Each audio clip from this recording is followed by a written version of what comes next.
Before you go out on any ride, whether it's on your own with your mates, a structured ride, group ride, whatever, you should make sure that your bike is safe and well maintained, okay? The easiest way to check your bike is to clean it, because cleaning is inspection and you spot all sorts of things while you clean it. And especially if you take the wheels off, etc., make sure you put them on properly. Anyway, the way I check my bike, I start at the front end at the headset first. I put my knees either side of the tyre and I rock back and forth. Make sure there's no movement, forward and back, side to side, and there's no wear there. You get a bit of flex, depends what kind of bike you've got, but you shouldn't get any sort of rocking or clicking or movement there.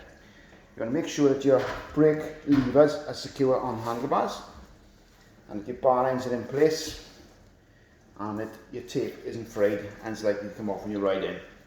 If you've got tri-bars, you want to make sure that the elbow pads are secure and not loose. You've got your bar ends in there as well and that they are straight and they're not moving on the handlebars. Okay?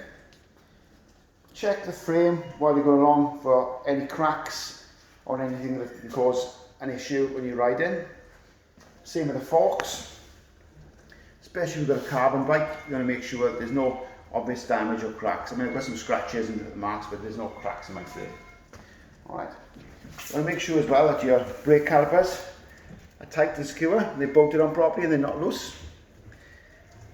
And make sure your tyres are spot on. There's no splits or gouges, anything on it. Just don't go on your ride or you change it before you go. Okay? I don't bother with the screws on here or the valve caps because it's just, I know it's minuscule, but it's extra weight. I always make sure that my quick release skewers are tight and that the wheel is tight on the bike and there's no movement there. But I always make sure as well that they're facing away from the plane of the fork, because if it's the same direction of the fork, it's difficult to get your hands in and get the wheel off if your fingers are cold or you've got gloves on. Okay? Check your brake rim to make sure that any gouges aren't deep enough so that they're going to break through and cause your wheel to split when you're descending and you're braking hard. One very important thing that I learnt in the summer 2020 was to make sure that your brake blocks are perfectly on the rim and not touching the tyre at all.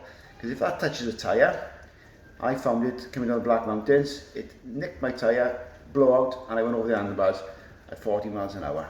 I was lucky. I only fractured my, dislocated my collarbone. I didn't kill myself or kill my bike. Anyway, so all this front end now I'm happy with, it's safe, okay? So I've already previously inspected the frame when I cleaned it, make sure there's no cracks. I got my water ball gauges. I mean, you don't want one of those flying off when you're riding either, so make sure the screws and that are all tight. Make sure you've got a pump on the bike, that is a must unless you've got one of those pneumatic valve inflator things with the canisters. I want to make sure that the rubber bands on some of your items are not perished, because they can split and the thing will fly off and stick in your spokes or whatever, yeah?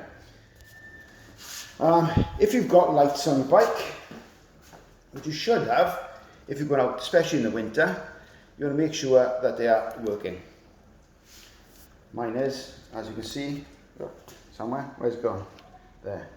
Make sure it's all charged up. And the same with the back. Make sure the bands aren't perished on the back and the back light is working.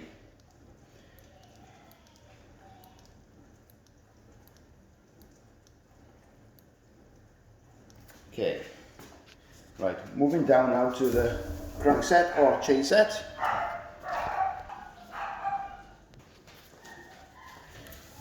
You want to make sure you've got no appreciable wear in your crank set or chain set by pushing the pedal away from you, back and forth, and make sure there's no clicking or movement there, okay?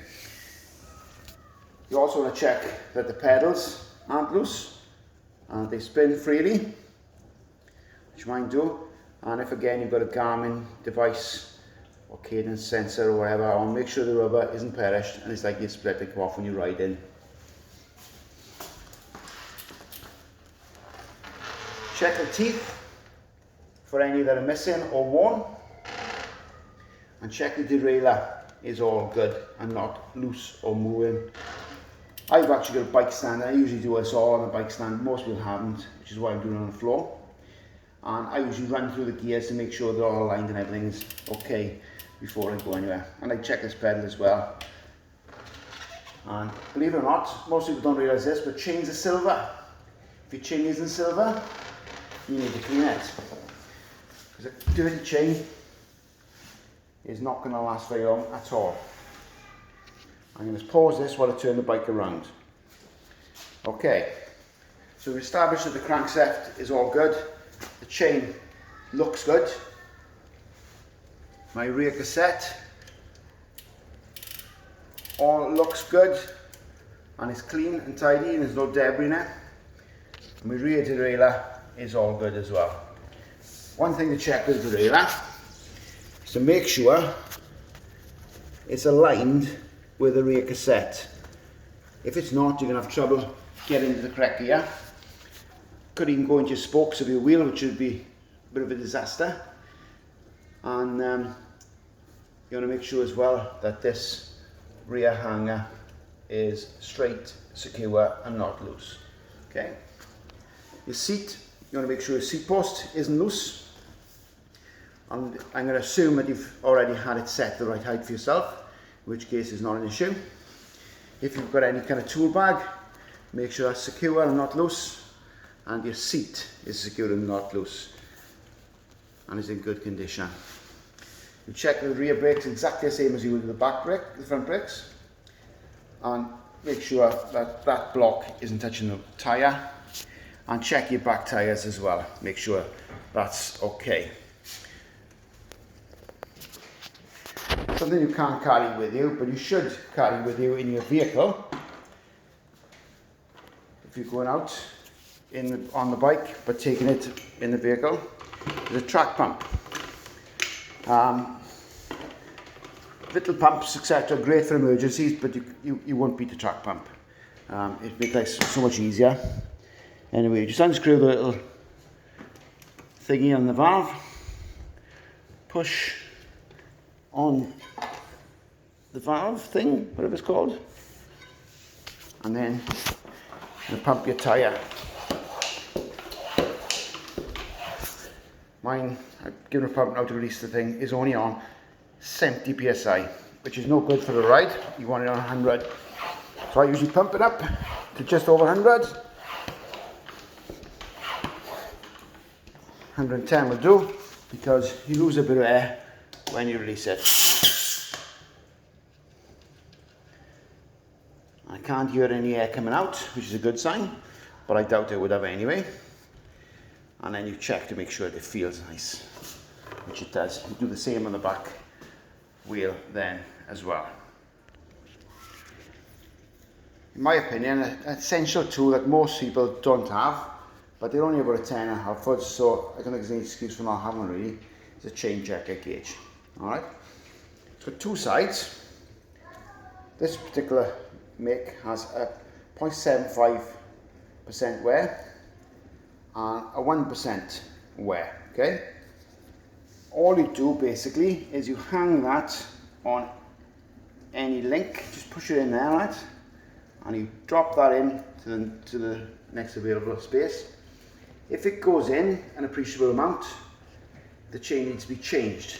You shouldn't go out on your ride. If that 1% goes in, the ride is scrapped until you put a new chain on. If that is fine, you can turn it around, put it, any link will do, because they're all going to wear the same amount, okay? And I'm on 0.75 there, right? And all you do is you just let it sit and drop in. That's going in a little bit, but it's not going right in. If it went right in, and it won't go in on the 1%, it means the chain needs changing soon. This is quite a new chain, so I would be very surprised if that went in. So I'm happy with that. That means I can ride this bike and I'm not probably going to have any chain issues. You hear people saying the chain is snapped. I bet you they haven't checked it, and it's probably worn and that's why it's snapped, but that's not always the case. I don't think I've missed anything now. I've checked everything. obviously I know what's in my toolkit there. I've got a couple of basic tools, spare link, chain breaker, some tubes, gas canisters, etc. That's all you need really. Maybe a Teflon note, which can be used for a temporary fix on a wheel, but it can also get out of trouble if you're stuck somewhere and need to buy something. And I usually put, I keep my credit card on me as well, just in case. Anyway, that's my bike. And I hope everyone gets a safe ride this winter.